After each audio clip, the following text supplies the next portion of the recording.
Okay, so welcome everybody to I think this is kind of the first communication, or the first sort of thing we're going to hold to start getting ready for the migration of the user lab workloads and projects from Daint-GPU, which is our current CSCS's current production system, to a Grace-Hopper based or to Alps, and where we'll be using a processor or a computer architecture called Grace-Hopper, which we're going to go into detail today. So before kicking off, before starting, I would like to just give a quick introduction of myself. So I'm Ben Cumming. I've started at CSCS in 2000 and 2012. So 11 years ago, and at that time, the first work I had at CSCS was getting ready for rolling out PITS Daint and preparing user applications for GPUs and understanding what would be the implications of that change. So I'm here 11 years later talking about the next system. So I've worked a lot on application development, and these days I'm working on programming environments. So a quick disclaimer here is that we've got a lot of information here about the Grace-Hopper architecture, and this has been the information we're presenting comes from our discussions with NVIDIA. Nearly all of it is available on presentations NVIDIA have given at other events. We haven't. I think only today, as of today, we're going to have access to a Grace-Hopper module internally at CSCS for development. So this comes with a small disclaimer, but I believe that the information I'm going to present is very accurate. Also, if you do have an urgent question or need to ask a question as I'm going along, then just ask a question in the chat, and Guillaume has agreed to interrupt me. So the agenda today, the focus of this is really to understand the impact on applications and developers of applications of this migration from Daint-GPU to a Grace-Hopper based architecture on Alps. And we will plan some more practical hands-on events when Grace-Hopper is available. So think of this as a general introductory talk. And I'm going to start with giving an overview of what is the new system and its main differences from the old one. And then before diving into looking at what will be the impact of this on applications and developers, what are the implications for projects that are running on the system? What will your application still be available? Will it still be able to run? And then we'll go into maybe future topics like getting the most out of Grace-Hopper. Once we've got applications running, what are the next steps to getting the absolute best performance possible on Grace-Hopper? And if we've got time at the end, we might talk about the user environment, programming environments on Alps. So starting with Alps phase 2. So Alps is a HPC infrastructure at CSCS, which is going to be replacing PITS Daint and more. And it's a real HPC infrastructure, and it's based on a HPE Cray EX system. Alps is being installed in multiple phases. So the first phase was actually installed 3 years ago, or two and a half years ago. And this was cabinets with AMD CPU only, AMD Rome. So this is a Zen 2 based architecture. Zen 2? I think Zen 2. Rome currently, and these are currently used in IGA, for example.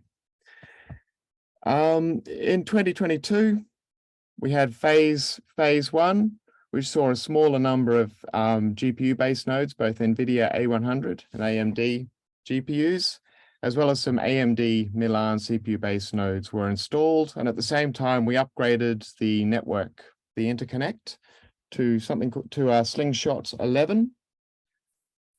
Now, the big scale out is going to be phase 2, which, I mean, we've already started installing. I mean, I think all of the cabinets are already installed and the wiring is in place.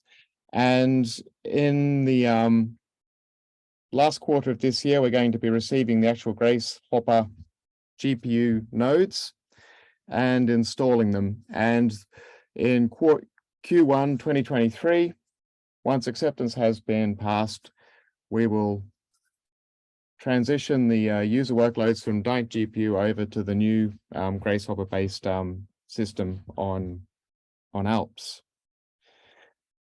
So there are going to be multiple tenants on Alps. This is a key difference between the old Daint architecture, which was a single large cluster, and all users of the cluster with different workloads all logged onto the same system and used the same storage, the same programming environment, and the same Slurm scheduler. Now the system is going to be divided up into what we call tenants, which will be isolated from one another and will have customized environments for their specific, workloads and needs. By far the largest tenant on the system will be the user lab scale out to replace Daint-GPU. And it will have the same number of Grace-Hopper modules. So a Grace-Hopper module is a CPU and a GPU, as we have GPUs today on Daint. So a bit over 5,000 GPUs. So I want to stop and give a little bit of perspective, because whenever you replace whenever you migrate from an old system to a new system, it's going to be disruptive, sometimes much more than others, particularly when you're changing the architecture. So when I started at CSCS, our main production system was called Monte Rosa, which was a CPU-only Cray system. And this update was very disruptive because we were going from CPUs to GPUs, and GPUs in the data center at the time were a very novel thing. There were only a handful of centers around the world who were using them, and there was a lot of doubt and concern about whether GPUs were the way of were going to be something that was going to be, a long-term, whether it was going to be, in the long term, whether GPU-based systems or some other type of accelerator would be used. So I spent a lot of time at the start working on this, and in 2013, so 10 years ago, Daint-GPU was installed with Sandy Bridge CPUs from Intel and K20X, so Kepler GPUs from NVIDIA. And in 2016, it was upgraded. So the CPU and the GPU were upgraded to their current configuration with the P100 GPUs. So over the last 10 years, CSCS and the whole HPC community have had have put a lot of effort into porting applications and improving performance and learning how to use accelerators. And to the point where, accelerator-based systems are now the standard. When you're talking about large-scale systems that are going to be getting, they're going to provide really real scale-out performance. So I think all of the European and US flagship systems are pre-exascale and exascale are accelerator-based. Now, the amount of migration effort depends on the exact accelerator architecture being used.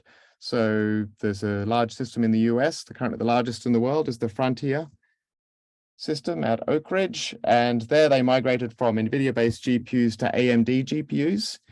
So there was a significant amount of effort required to port from the NVIDIA toolchain over to the AMD one. Not as big an effort as was required to originally port to GPUs, 10 years ago.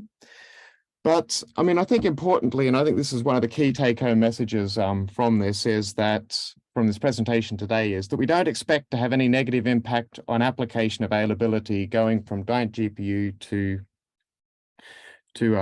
Alps.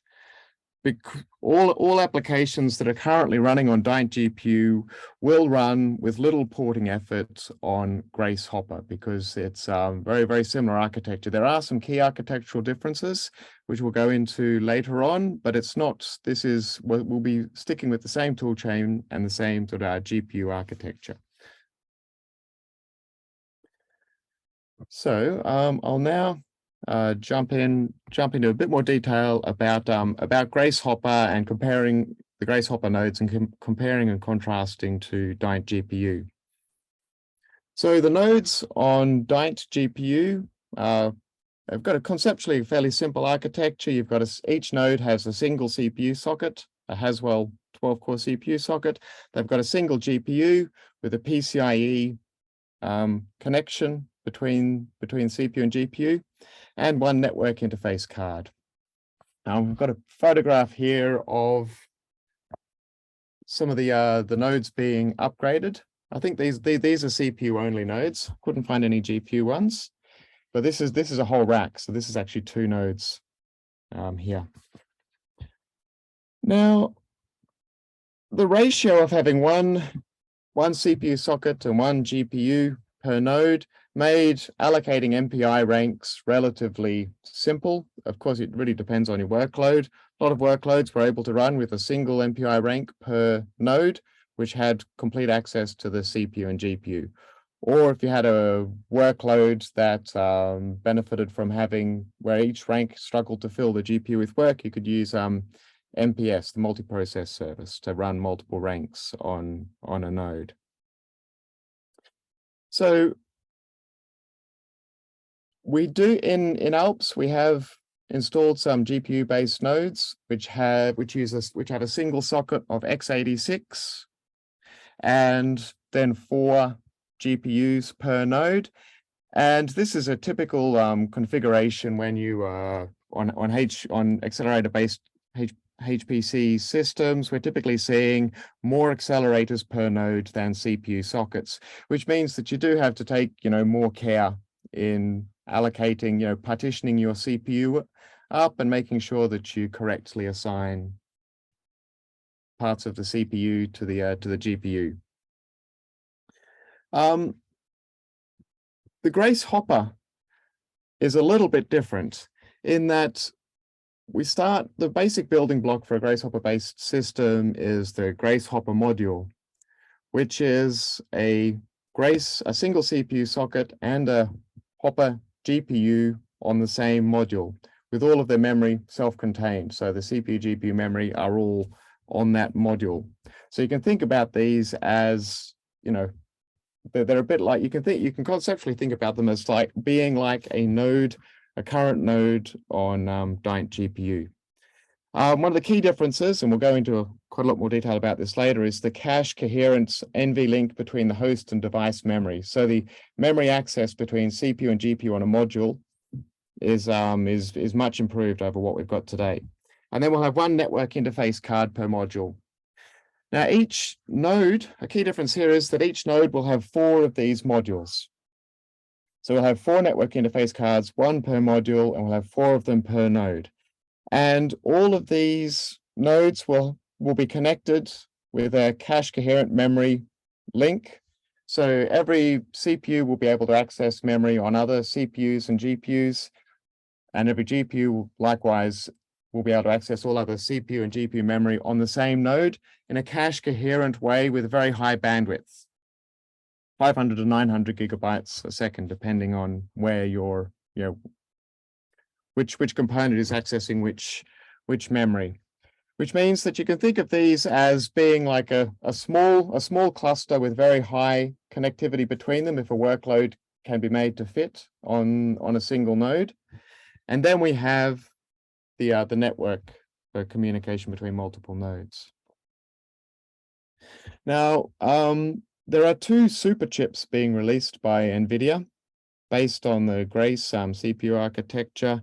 There's the Grace super chip, which is effectively like a dual socket. It's the equivalent to a dual socket system. However, they're both both connected with a high speed NVLink chip to chip interconnect.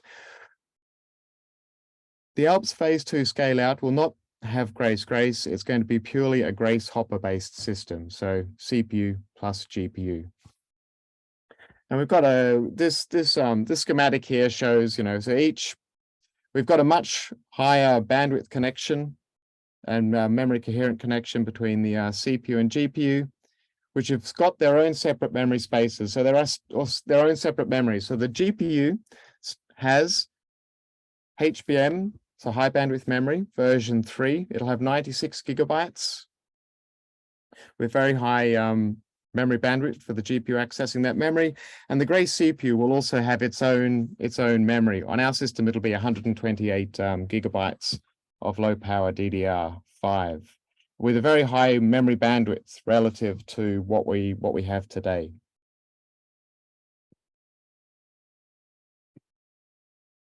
Okay. So let's just have a look at some of the raw feeds and speeds of a single like Daint-GPU node versus a Grace-Hopper module. So over here, if we look at the the GPU comparison between the GPUs. So the going from the P100 to the Hopper. Just looking at this, the memory bandwidth goes from on a P100 is 700 gigabytes a second to in the order of 4,000 gigabytes a second. So it's roughly 5.7x increase. There's a very large increase in the FP64 throughput, so floating 64-bit double precision floating point, going from 4.7 teraflops up to 34 or 67 teraflops, depending on whether you've got a dense linear algebra operations, which can take advantage of the tensor cores. I haven't written it down here, but the improvement in FP16 and other all these new new floating point and integer types that have been really introduced for machine learning workloads. These were something that started to get introduced to the NVIDIA or supported by the NVIDIA GPUs after the P100. So there's a much larger increase in performance there. And one of the key things here is that we've got a massive increase in the amount of memory. I say 95 there, that should be 96. So we've got a 6x increase in the amount of memory that's available on the GPU, which is equivalent to the total amount of memory on a single Daint-GPU node. So this is going to have a big impact on a lot of workloads. Comparing the CPUs, we go from 12 to 64 cores. The memory bandwidth is we have a very large increase in memory bandwidth from about 60 gigabytes a second to 475 gigabytes a second. Very large increase in, significant increase in floating point performance, and about twice and double the amount of memory.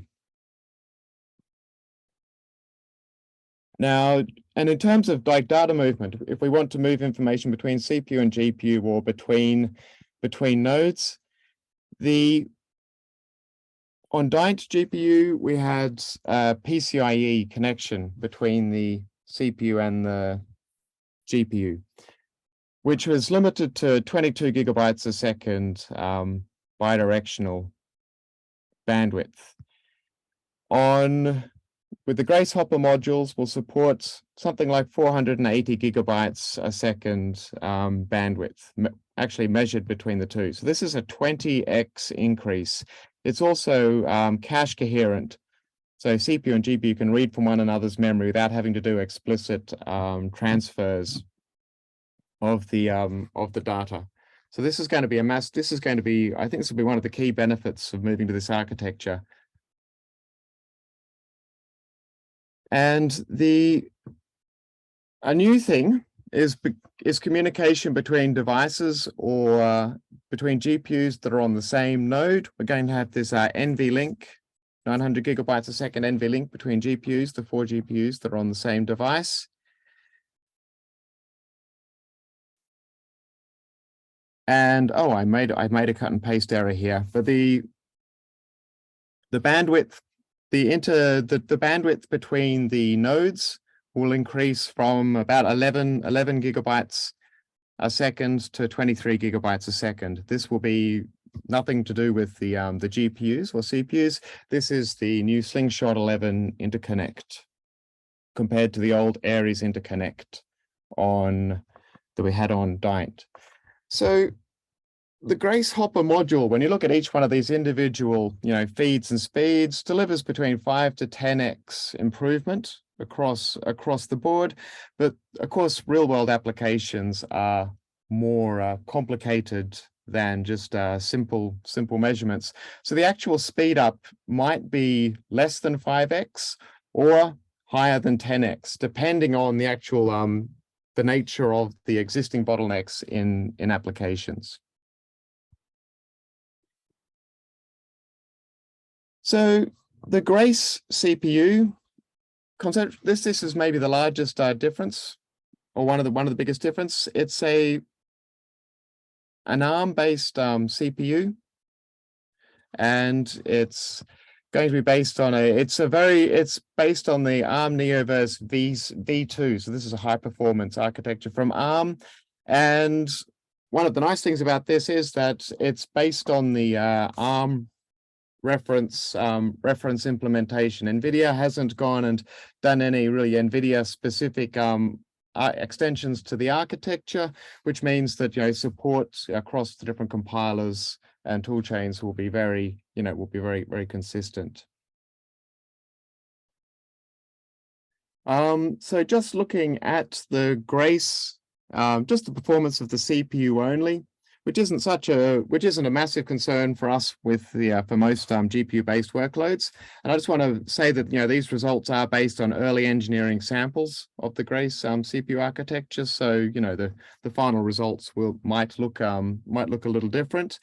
I think the key thing I want to say here is that when we look at the speed up, they're comparing a single socket of an Intel-based CPU to a single AMD, so Sapphire Rapids versus a Zen 4-based AMD server chip versus a Grace.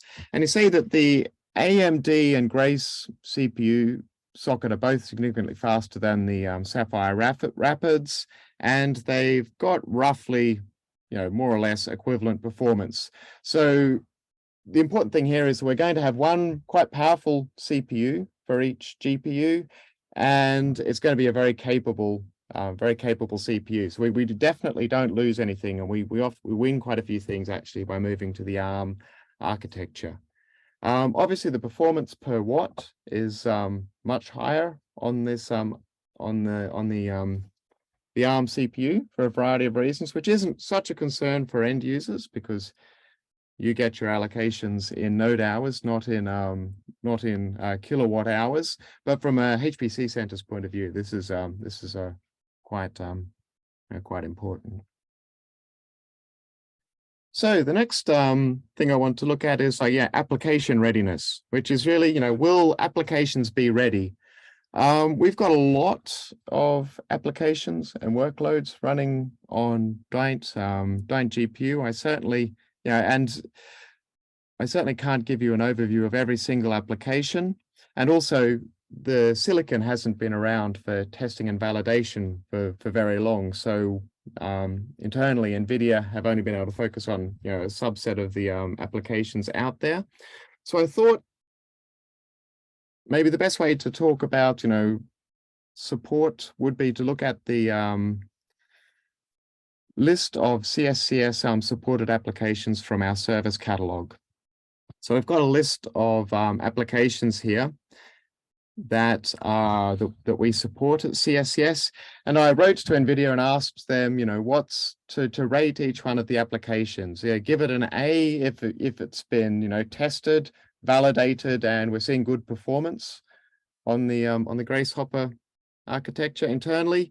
B if it's been tested and validated, but it hasn't been tuned or we're not observing good performance yet. And C if it's not really been tested or ported yet.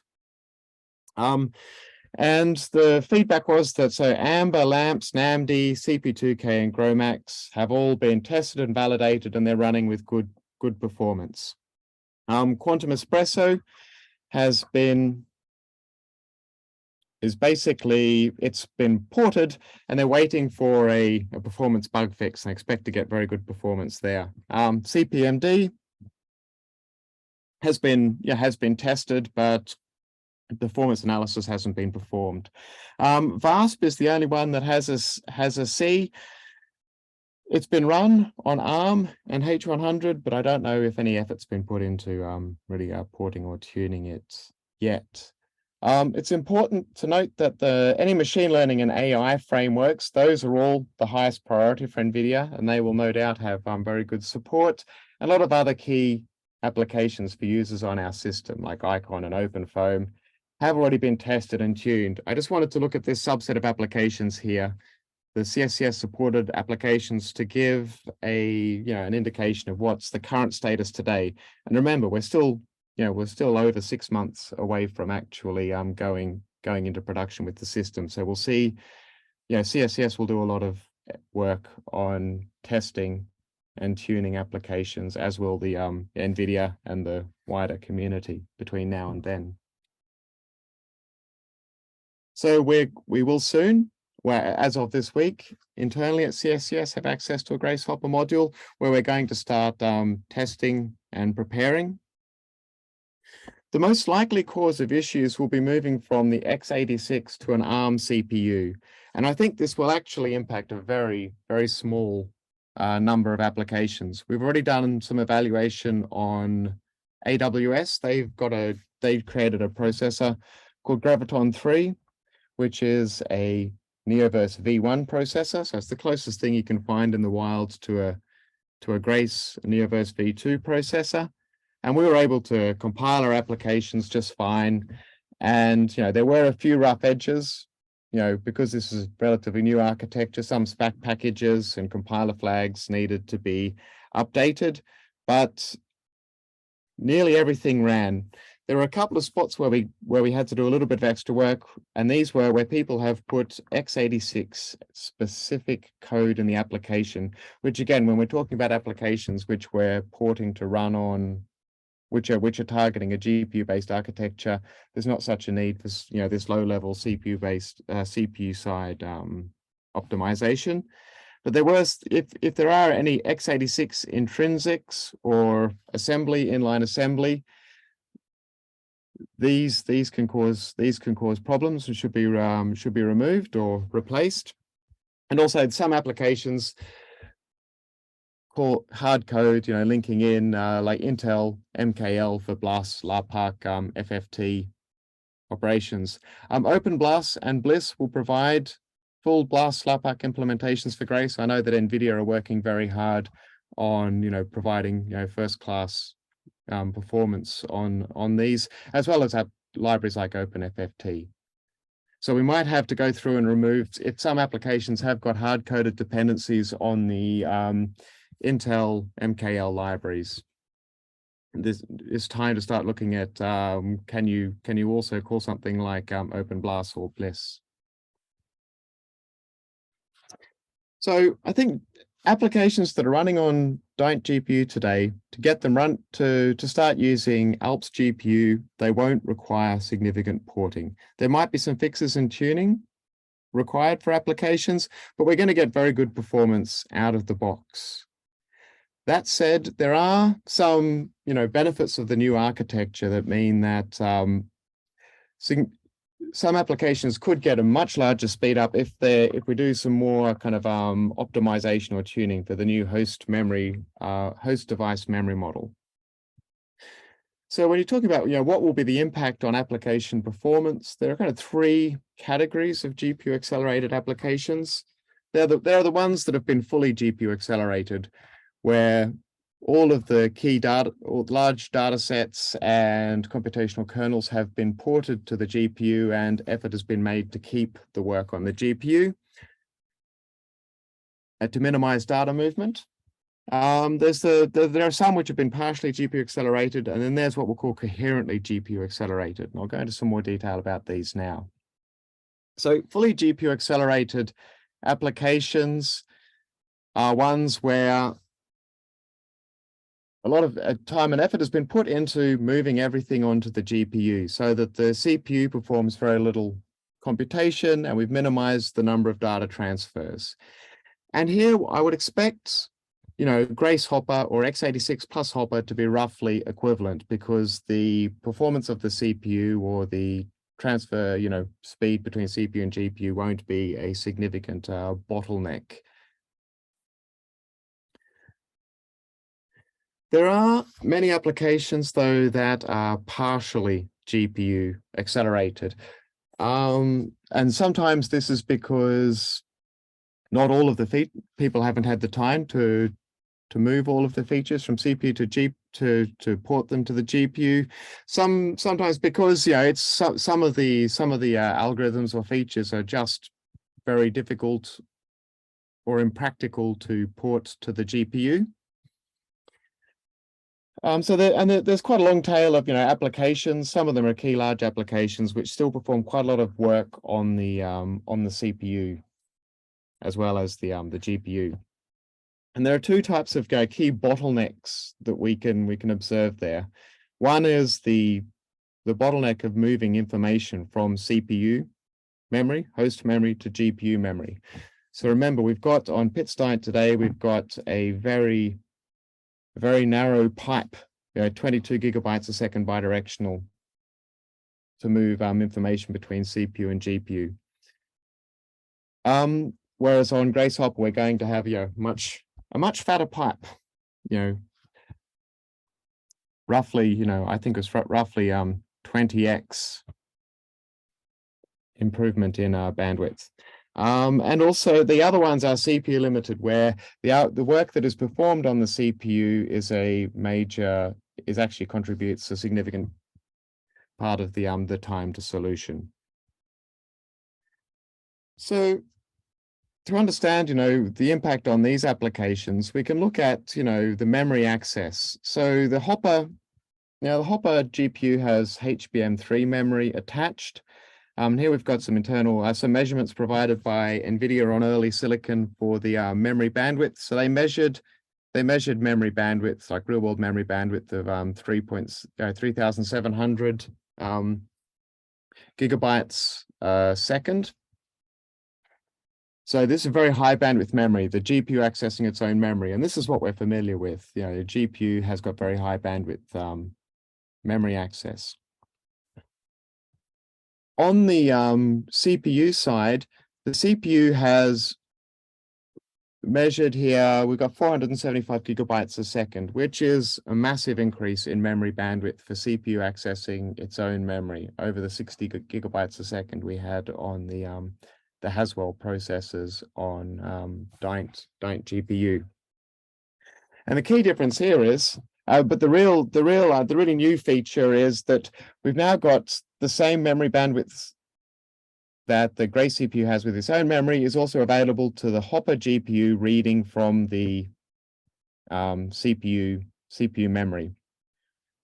So now we don't have this restriction of having this very slow link between the host and the device memory. So the GPU can read information directly out of host memory at a very high bandwidth, which means that we don't have, so anything that was limited by bandwidth by host to device transfers will benefit greatly here. I've got a couple of applications which are on CSCS's list of supported applications. NVIDIA have provided some early measurements for. The first is CP2K, which is, I think it's the most used application on PITS-Daint today in terms of node hours, or GPU hours. So it's a quantum chemistry application, and it implements a whole suite of methods. Some simulations will be nearly entirely GPU accelerated, but the others aren't fully GPU accelerated, depending on which methods the simulation is using. And there are memory constraints here. There's only memory because it works on very large data sets. So a lot of the data has to be kept in the host memory if there's not enough space on the GPU to fit the data there. So I've got some results from a 128 H2O, RPA, random phase approximation benchmark. And in this benchmark, distributed matrix multiplication, scalar pack dominates. So the solution is to use a GPU implementation of matrix multiplication, but because these are very large matrices, the information is stored in host memory. And on Daint today, or with the x86 plus GPU, the main bandwidth here, the main bottleneck is the cost of transferring the data from the CPU, from the host memory to the GPU in batches where it can be, where the multiplication can be performed.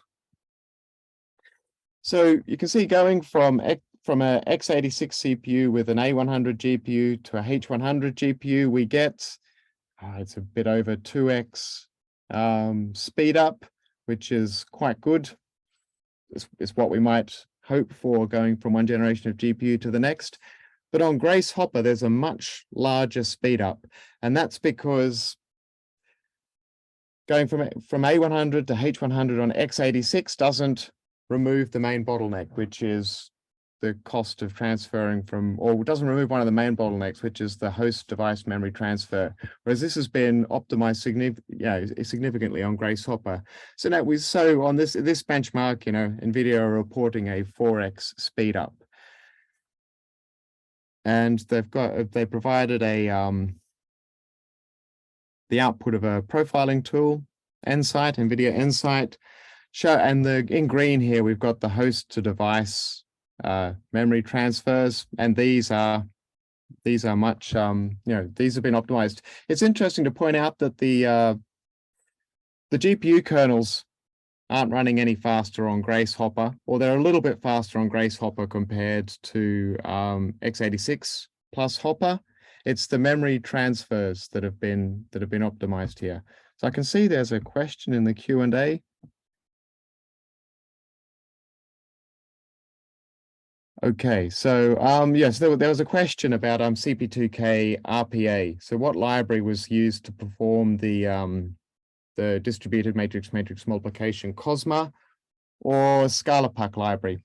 And maybe Axel can,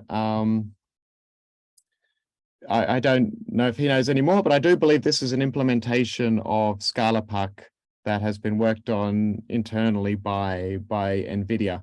But Cosma will see similar speed ups. That'll be one of the first things we'll be testing. I hope that answers the question. Okay, another application that's provided by CSCS and used by quite a few projects is NAMD. And it's a molecular dynamics code, and some simulations use a third-party library for collective variables called Colvars, which is a popular library. So it's also used by GROMACS and LAMPS and other kind of molecular dynamics applications. And the main bottleneck when running this on the CPU is that it is memory bandwidth bound. So by running on a Grace-Hopper, we get the much higher memory bandwidth provided by Grace compared to x86 gives the good speed,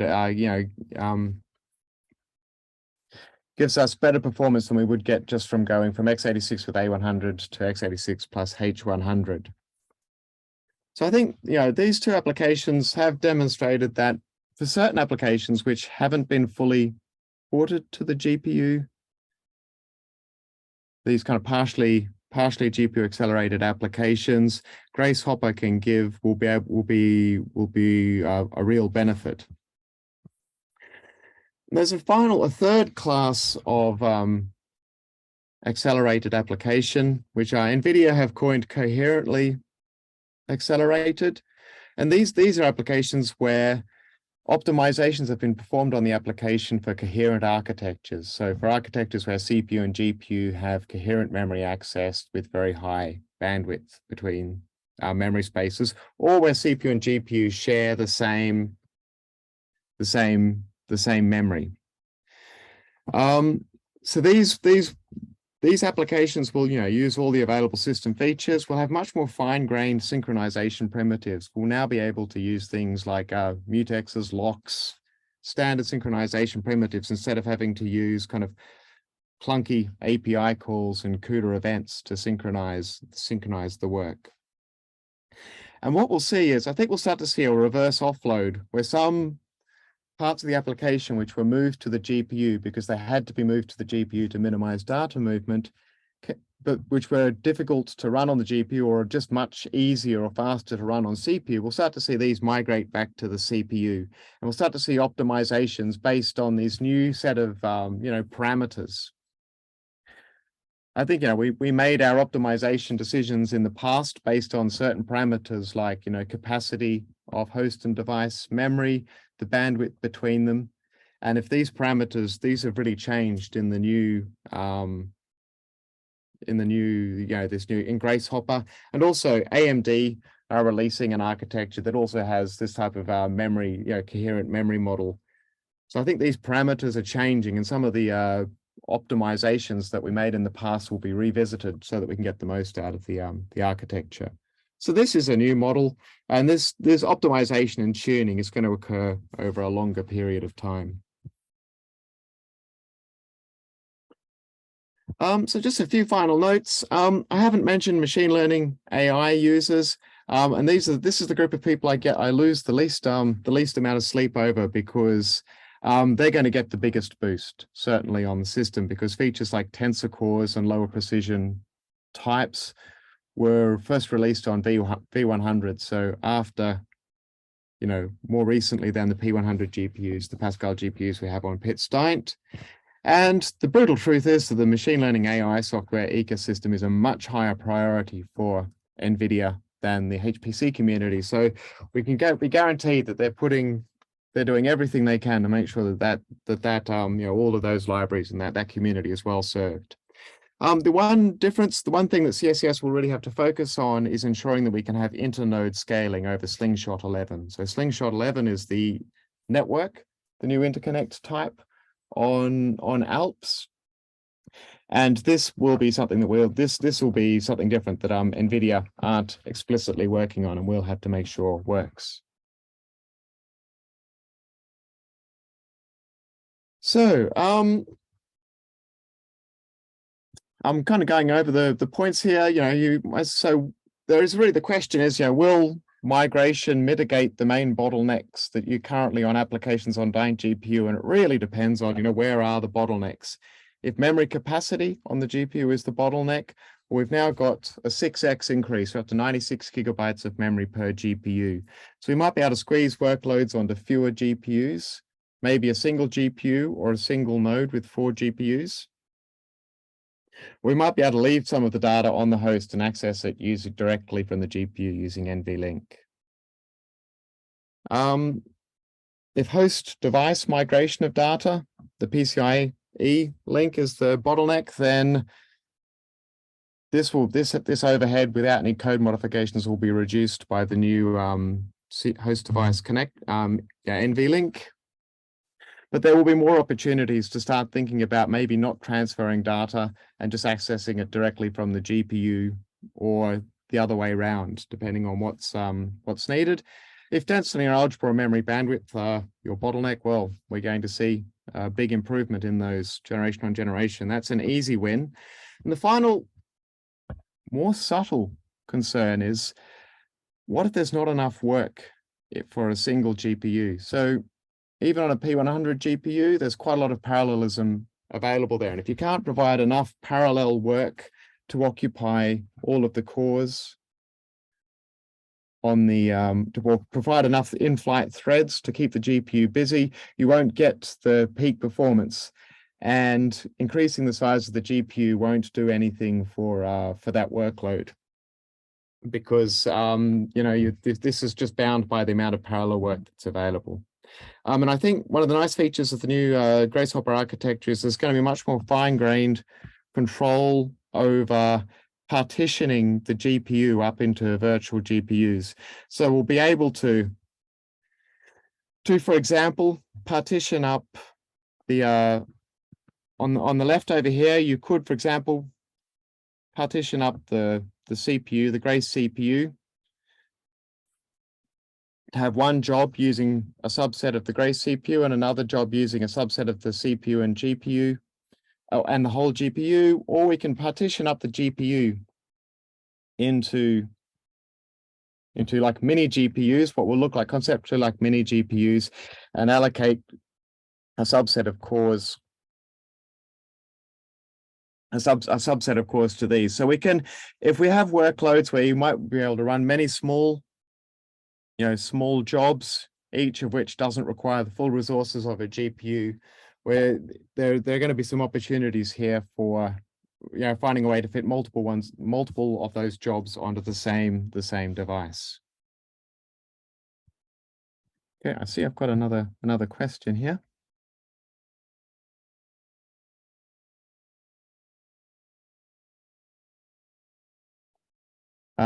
Okay, so we've got a question here. Maybe I'll save that one, the energy consumption one, for the end. Okay, and enough. So what's the number of CUDA cores on a Hopper GPU? I don't know how many CUDA cores there are on a Hopper GPU. I don't know if Axel, do you have the number to hand? But the amount of parallel work required to saturate the GPU really depends on the nature of the workload you're running, the kernel, the type of kernel you're running on each of your threads. And that's something we'll be very keen to, I think, measure now that we've got access.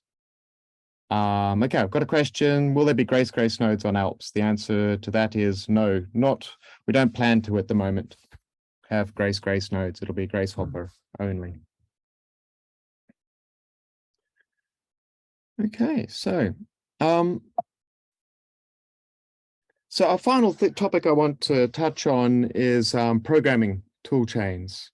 So there's going to be three main compiler tool chains that are provided. There'll be the GCC plus CUDA, and this will be widely useful across C, C++, Fortran applications that use CUDA.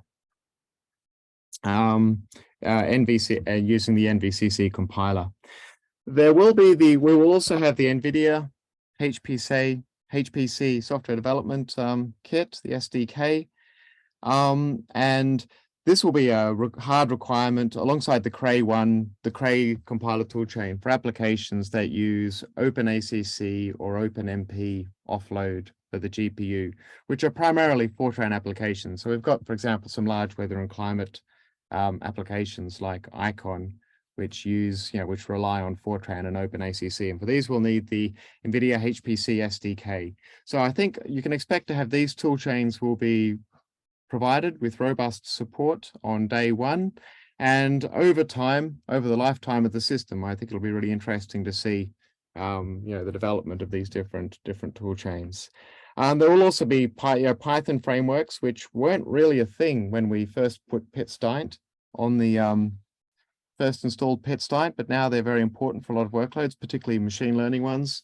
But we're seeing now some just HPC simulation workloads starting to get implemented in things like PyTorch. But PyTorch, TensorFlow, JAX, these will also be ready to use.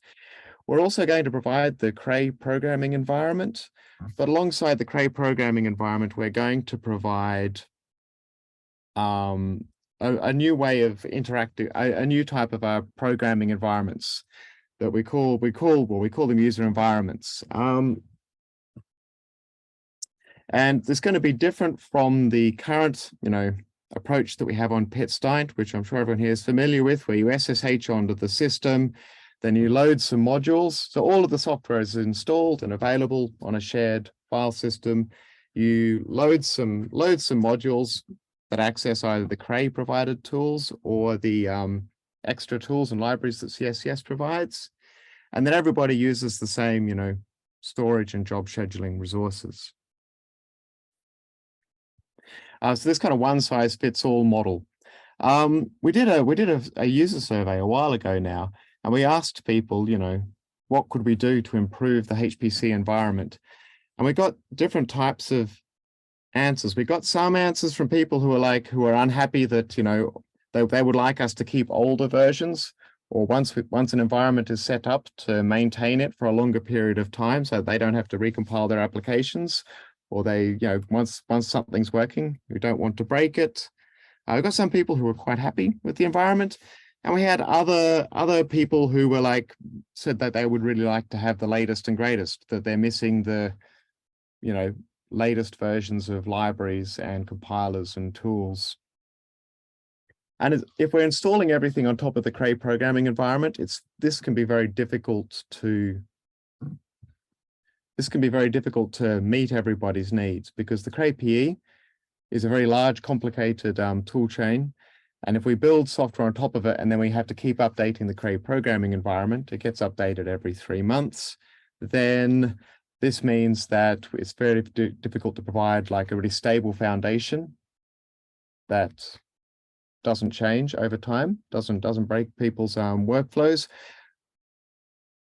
But it's also very difficult to provide the latest and greatest of things, because if we don't upgrade the CPE often, then if we fall behind providing people with the latest versions of CUDA and compilers and libraries. So we are looking at, we're developing, so this, I'm running a bit low on time here. So I'm just going to move through to, we're going to be moving to we're going to be providing on the system, the Cray programming environment will still be available, but it'll no longer be loaded by default when you log into the system. There will be an additional module load or environment load command to load the version of the Cray programming environment that you would like to use.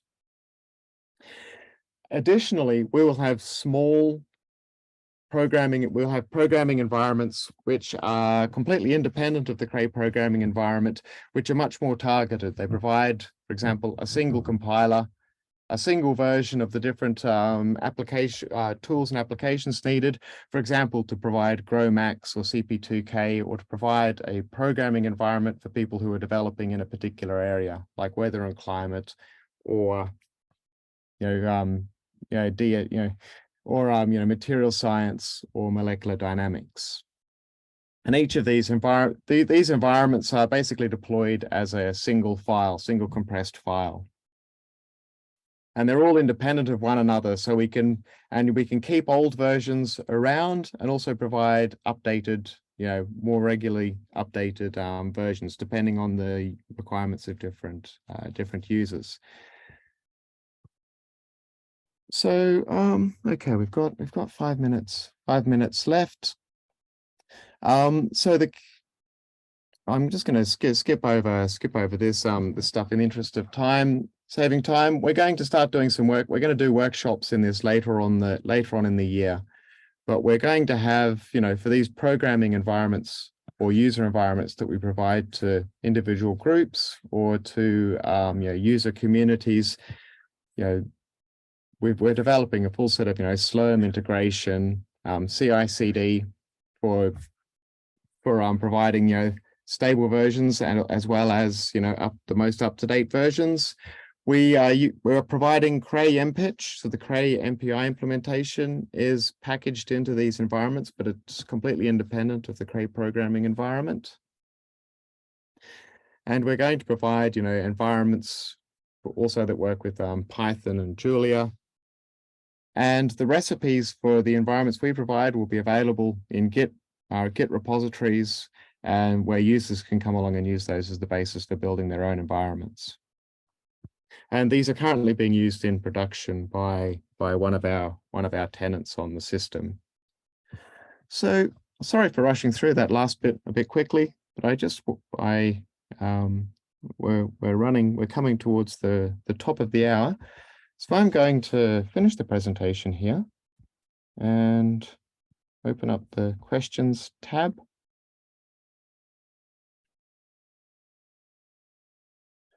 So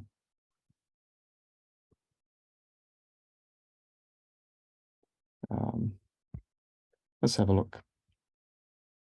So what is the strategy of migration of users from x86 plus A100 or H100 using precompiled environments, example, Conda-based environments on Alps? It's a good question. So I'm not an expert Conda user myself, but I believe Conda will download the precompiled, tools, packages from externally. So this will be the responsibility of the Conda, the community maintaining the Conda tool chains.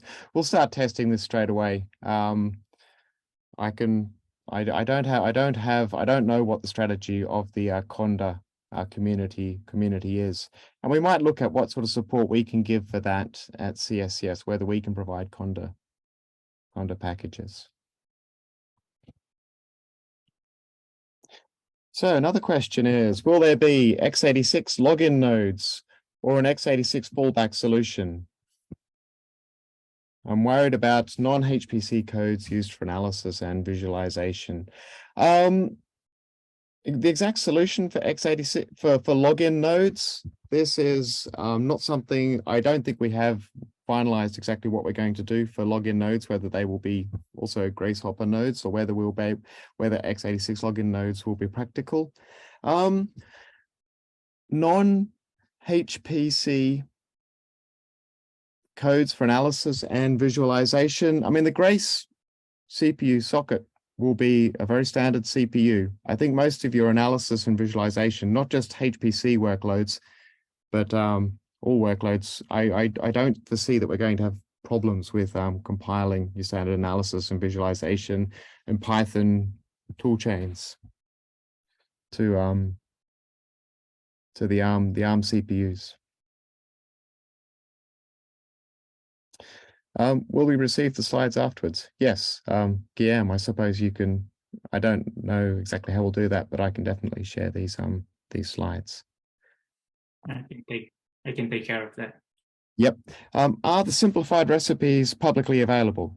I assume that this is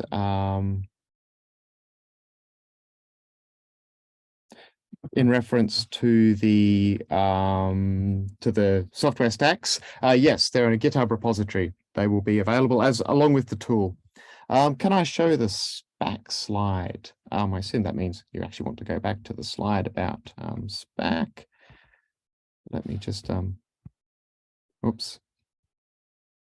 So creating an environment with SPAC. So this slide here. I suppose this is the link here. It's called Stackinator. It's on the ETH-CSCS GitHub. This is the tool that we're using to develop, to build software stacks based on SPAC.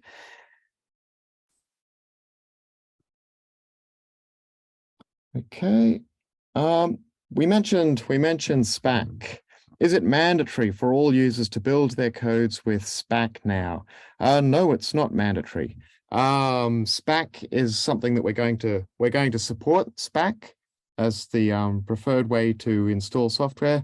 But for example, these programming environments provided by SPAC will also provide module files and activation scripts. So if you're familiar with using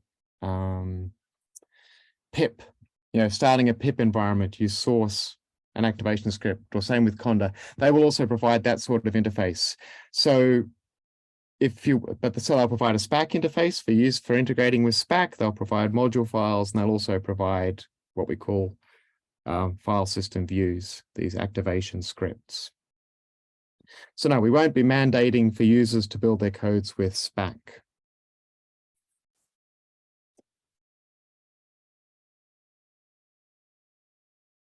Okay, got another. What kind of compiler is the preferred one? Yields the best performance across the board for the Grace CPU?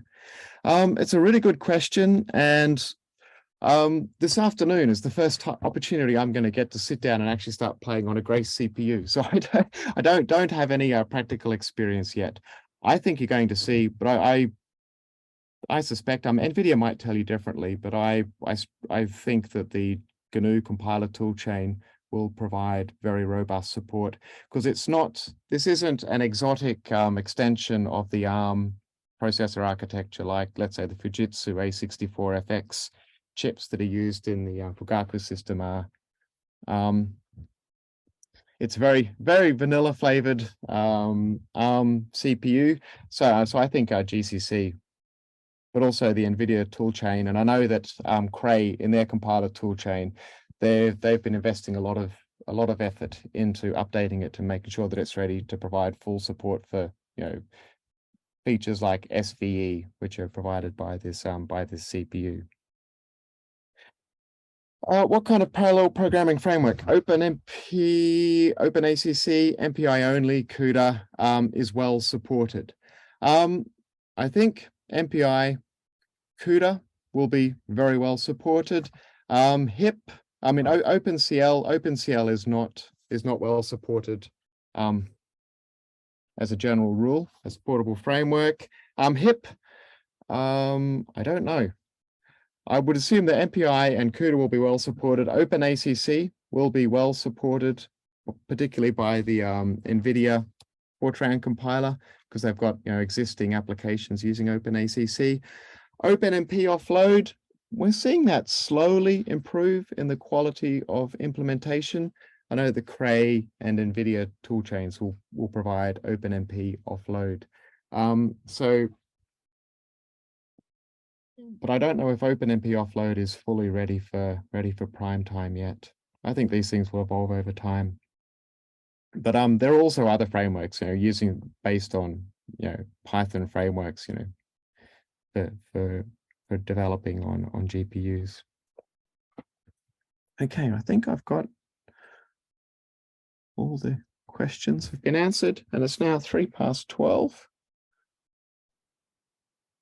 So I think it's time to wrap up. Thank you. Thank you, Ben. Just a very short announcement. If people still have questions and are interested in discussing this, we are going to have the user lab day later on after summer. So I think this will be a good opportunity to continue these discussions. Yes, and I think before then we will definitely hold a workshop, which both for internal and external, for working with these user environments. So people who've got questions there, we'll definitely hold a workshop, or we might try to do some practical activities on Alps with those. And yeah, as soon as we've got more clarification about exactly when the Grace-Hopper nodes will be available and what sort of work we'll be able to do on them later this year, we will try, if at all possible, to organize some hands-on workshops and early access for people to start getting ready. Cool. Well, thank you very much. Thank you, Ben, for the presentation.